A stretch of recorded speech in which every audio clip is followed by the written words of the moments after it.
In studio tonight, we've got Jennifer Sugar, Jill Nelson, and Laurie Holmes paying a special tribute to John Holmes with their book, A Life Measured in Inches. You guys are going to want to get inside all of this tonight. Coming up after that, we've got Seika in studio, Tom Byron, Jeannie Pepper, and Kara Lott. There's going to be so much history again in this week, Legends of Porn. We've had so many greats. You guys are just going to want to be a part of it. Give us a call again at 877-205-9796. Right now, we're just going to dive in because in studio with us, A Life Measured in Inches. How are you? Jennifer Sugar, Jill Nelson, and Laurie Holmes. Ladies. Welcome, all three of you. I'm just passing notes to my girlfriend over here, Laurie. Love notes. Everyone's hi, ladies. How you doing? Hi. Now, the first time I met you, Laurie Holmes, was about 3 years ago or 2.5 years ago, and you and I both did some wraparound footage for ParadiseVisuals.com, who found a lot of old footage of John Holmes. We did. Your ex-husband. Late husband. That's true. He's not your ex. I'm thinking of myself. Excuse me. And we met, for the first time on that shoot. And I just thought that you were absolutely adorable. And I thought the same. And you are such a tiny little girl. I thought, how did you get every inch inside of you? I could tell you, but I'd have to kill you. Just wrestle me, baby. Just wrestle. The book that we're talking about, John Holmes, A Life Measured in Inches, for your very own copy. And to find out about all the book signings starting off tomorrow night at Book Soup in Hollywood, California, go to johnholmesinches.com. Good stuff. It's great stuff. Now, we got three of you ladies in talking about John Holmes, A Life Measured in Inches. Laurie Holmes, you were married to John Holmes. How did you hook up with these two beautiful ladies to write this book, Jennifer Sugar and Jill C? First of all, I didn't write the book. They did. They have all the credit to that. I agreed to be interviewed for the book. And the first thing that I asked was, what is your agenda? Yes. Are you going to slam my man or what? Right. Because there's been so much wrong media out there in the past about John with different agendas here and there. And that was an important question. And after talking to them, I agreed to be interviewed. And the book is just, I really feel like it's awesome. Now, did these two ladies, Laurie, come to you with their agenda and have the facts wrong? And you had to say, no, that's my husband. You do have that fact wrong.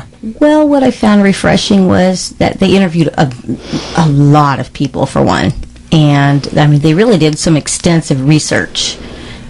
That's right. And where did you get your extensive research from? Let's hear from the authors themselves. I think maybe because Jennifer actually initiated this project on her own 4 years ago, she would be the best person to speak first about how this all began. Go for it, Jennifer. Well, I saw Wonderland in 2003 when it came out at the theater. I'd actually gotten there to see a different movie, but I was there at the wrong time, and it was the next thing playing. Now, I didn't know who John Holmes was, but I had heard on the radio they would say, our sets are longer than John Holmes. So I got that insinuation and was, of course, curious, and when I heard Wonderland was about John, I wanted to see it. When I walked out of the theater, I actually felt like I hated John Holmes, and I said, I'll never see a John Holmes movie. Well, briefly, for the people who haven't seen Wonderland, can you please tell us what this movie's about? Sure, no problem.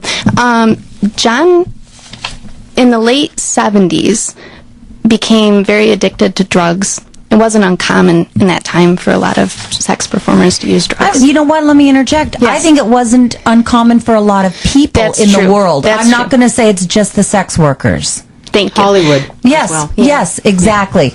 Free love, the 70s, Haight Ashbury, just the whole thing. Right.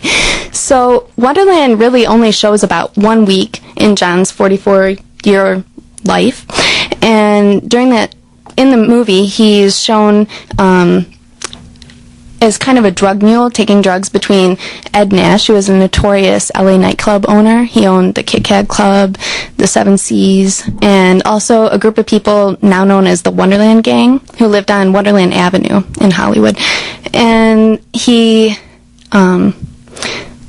was involved to set up a robbery at Ed Nash's house, where the Wonderland people who didn't know Ed, allegedly, went there and took drugs and money and Lots. yes. And Ed, unfortunately, found out that John was involved in setting that up. So he forced John to take some people there and unlock the door for them. And what the movie shows is the unsolved homicide that happened there. Four people were killed. Brutally. Yes. And You are so adorable. Okay? thank you. Grab my boobs. Grab my boobs if you need something to squeeze onto, baby. Thanks a lot. got it, girl. You got Thanks a lot. Yeah, and John was implicated because his palm print was found above the head of one of the bodies. And Okay, I saw a little bit of that Yeah. movie, and what it looked like at the end, correct me if I'm wrong, what it looked like at the end was that John was made to go in and do it. Exactly, that's what they made it look like. And So- Laurie, you're disputing that. Absolutely. All the facts, everything points different for years and has. Now, in Wonderland, they showed, because I did see the whole thing, and I got to tell you, that was an amazing film. Val Kilmer should have gotten an award for that. In the movie, oh, I'm sorry, I don't mean to offend you, but I mean, from somebody that just saw it as a Right. person watching it on HBO one night, I mean, he was a fabulous actor. In the beginning, he's living in the hotel room with a girl. Was that supposed to be you? No. No, okay. I was not involved in that movie whatsoever. What I found refreshing was her take after she walked out of Wonderland. She thought to her, Jennifer thought to herself, there had to be more to this story than was being told. Something wasn't right. There And always is. exactly. Always. So There's always she- three sides. Yeah. She began her research and interviewing many people, and that's why we're here today. Okay, how many people did you interview? We interviewed over 30 people in all, and that included actually 2 of the homicide detectives who were involved in the investigation. And it's really interesting because they have different takes on what went down at Wonderland. And actually, we're really happy to have the inclusion of Tom Lang and Frank Tomlinson's interviews because of the fact that they have different takes and because of the fact that neither of them have really been involved extensively prior to our book. So we're really proud of that. And one of the most interesting things that Frank Tomlinson told us is that everybody suspected that Ed Nash was at the root of this thing. They felt that he'd orchestrated the murders, but because of his notoriety in L.A., and he was, well, basically what ended up happening was Frank Tomlinson wanted to go and arrest Ed Nash because, again, everybody suspected that he was involved, and he was told directly by his superior that he was not to do that.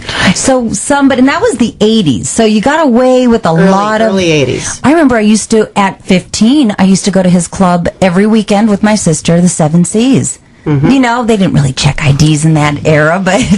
So Right. is the case closed?